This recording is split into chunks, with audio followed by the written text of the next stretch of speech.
क्या आपने कभी सोचा है कि आपकी जेब में जो नोट है वो कागज का नहीं बल्कि प्लास्टिक का होगा?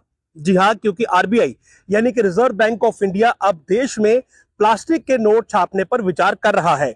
रिपोर्ट्स की माने तो आरबीआई के हाल ही में दो बोर्ड मीटिंग्स जो कि मुंबई और पटना में हुई, उनमें इन प्लास्टिक के नोटों को लेकर चर्चा हुई।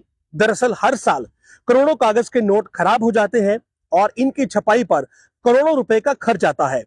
पिछले ही साल नोट छापने पर 6,372 करोड़ रुपए से ज्यादा खर्च हुए, जबकि जो नोट खराब हो जाते हैं उनकी जगह दूसरे नोट छापने पर भी अतिरिक्त खर्च आता है।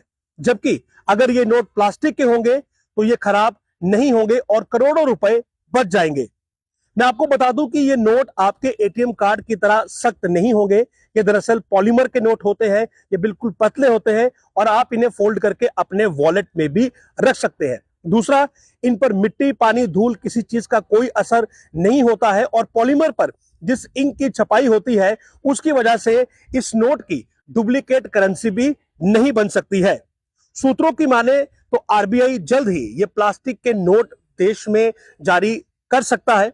आपको बता दूं कि आज से कई वर्ष पहले यानी कि सन 2012 में भी आरबीआई ने 5 शहरों में 10 रुपए के प्लास्टिक के नोट चलाने की योजना बनाई थी। हालांकि कुछ टेक्निकल कारणों के चलते ये योजना उस समय कामयाब नहीं हो पाई थी और प्लास्टिक के नोट नहीं चले थे।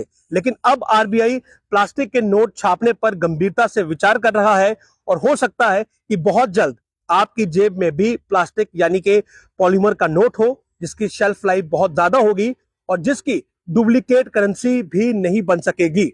नमस्कार।